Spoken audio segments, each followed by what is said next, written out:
अरे भाग्यवान, मेरे जूते कहाँ रखे हैं? मुझे बाहर जाने में देर हो रही है। तभी मालती कमरे में आती है। ये रहे आपकी जूते। मैं इन्हें साफ करने के लिए ले गई थी। अरे वाह, तुम कितनी समझदार हो। मेरे बिना कुछ कहे ही सारे काम कर देती हो। तभी मालती झिझकते हुए रमेश से कहती है, सुनिए जी, आपसे एक बात कहूँ, बुरा तो नहीं मानेंगे ना? अरे नहीं नहीं, बेफिक्र होकर कहो। शादी से पहले मैं अपने मायके में नौकरी करती थी। मैं चाहती हूँ कि अब मैं फिर से नौकरी करना शुरू कर दूँ। वैसे भी सारा दिन घर में बोर हो जाती हूँ।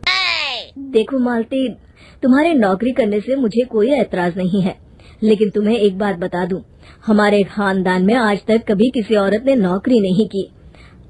फिर भी एक बार तुम माँ से पूछ कर देखो, अगर वो तुम्हें नौकरी करने की इजाजत दे देती है तो अच्छी बात है। रमेश वहाँ से चला जाता है। फिर उसी शाम मालती अपनी सास के पैर दबा रही होती है। तभी उसकी सास मालती से कहती है, अरे क्या बात है बहू, आज तो ठीक तरह से मेरे पैर नहीं दबा रही। किसी ख्याल में खोई पड़ी है क्या?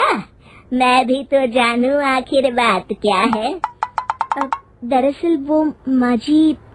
अरे हाँ हाँ बोलो, इतना सोच क्यों रही हो? माँ जी, अगर आप बुरा न माने तो मैं नौकरी करना चाहती हूँ। घर के काम करने के बाद मेरे पास काफी वक्त बच जाता है। मालती की ये बात सुनकर उसकी सास गुस्से में कहती है, अरे बहू, तेरी तबीयत तो ठीक है ना? आज ये कैसी बहकी बातें कर रही है?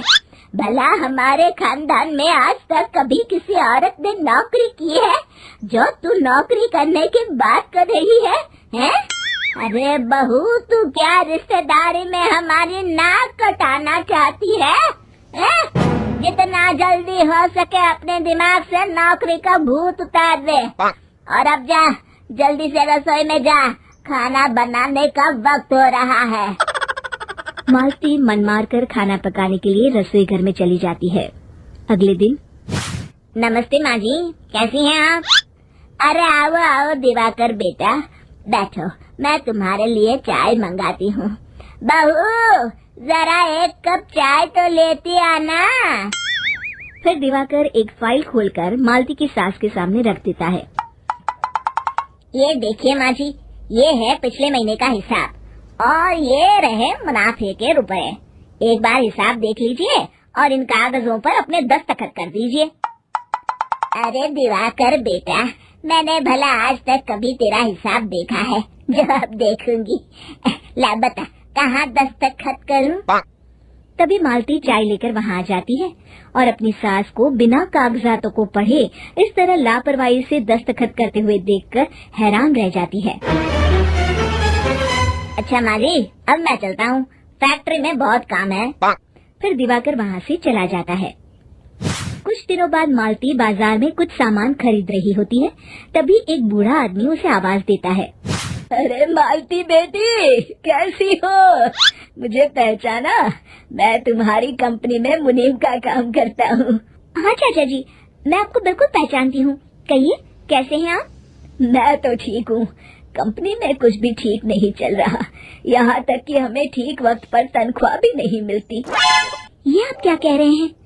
अब क्या बताऊं, आप लोग तो कभी हिसाब किताब देखने दफ्तर आते नहीं।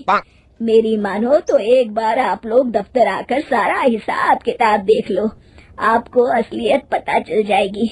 अच्छा बेटी, अब मैं चलता हूँ, देर हो रही है। फिर वो बूढ़ा वहाँ से चला जाता है। वहीं दूसरी तरफ मालती घर पहुंचकर अपनी सास को सारी बात बताती है। तभी वहाँ रमेश भी आ जाता है, लेकिन मालती की सास मालती की किसी भी बात पर विश्वास नहीं करती। तभी रमेश कहता है, अरे माँ, बिना आग के कभी धुआं नहीं उठता। जब मालती इतना कह रही है तो हमें एक बार दफ्तर चलकर देख लेना चाहिए। वैसे भी हम लोग काफी दिन से अपने दफ्तर नहीं गए हैं। इस तरह किसी एक आदमी के भरोसे काम छोड़ना मुझे भी ठीक नहीं लगता। अगले दिन वे सभी अपने दफ्तर पहुंचते हैं और सीधे दिवाकर के कैबिन में जाते हैं। अचानक सबको एक साथ देखकर दिवाकर चौंक जाता है। अरे माँ जी, आप सब लोग अचानक यहाँ कैसे आ गए? अगर कुछ काम था तो मुझे एक फोन कर दिया होता, मैं आपके घर आ जाता। तभी मालती की सास कहती है, अरे दिवाकर बेटा, आज मैं हिसाब देखने दफ्तर आई हूँ, जरा मुझे पिछले 6 महीनों का हिसाब दिखाना तो बेटा। दिवाकर घबराते हुए हिसाब की फाइल मालती की सास को देता है। मालती की सास फाइल लेकर मालती को देती है और कहती है, ले बहू, देख ले हिसाब। मालती फाइल को बड़े गौर से देखती है और अगले ही पल उसे सारी गड़बड़ी समझ में आ जाती है। वो अपनी सास से कहती है, माँ जी, मुनीम चाचा बिल्कुल सही कह रहे थे। हमारी कंपनी में पिछले 6 महीनों में जितना मुनाफा हुआ है, हमें उसका आधा पैसा भी नहीं मिला। यूँ समझ लीजिए कि 1 रुपये में सिर्फ चवन्नी ही हमारे हाथों में आई है। मालती की बातें सुनकर मालती की सास गुस्से से दिवाकर को पूछती है, क्यों दिवाकर, मेरी बहू जो कह रही है वो सच है?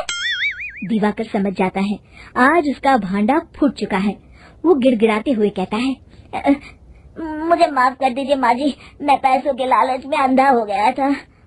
अरे वाह दिवाकर, तू तो 1 नंबर का चोर निकला। इतने दिनों से मैं तुझ पर आंख बंद करके भरोसा करती रही और तू मुझे ही चुना लगाता रहा।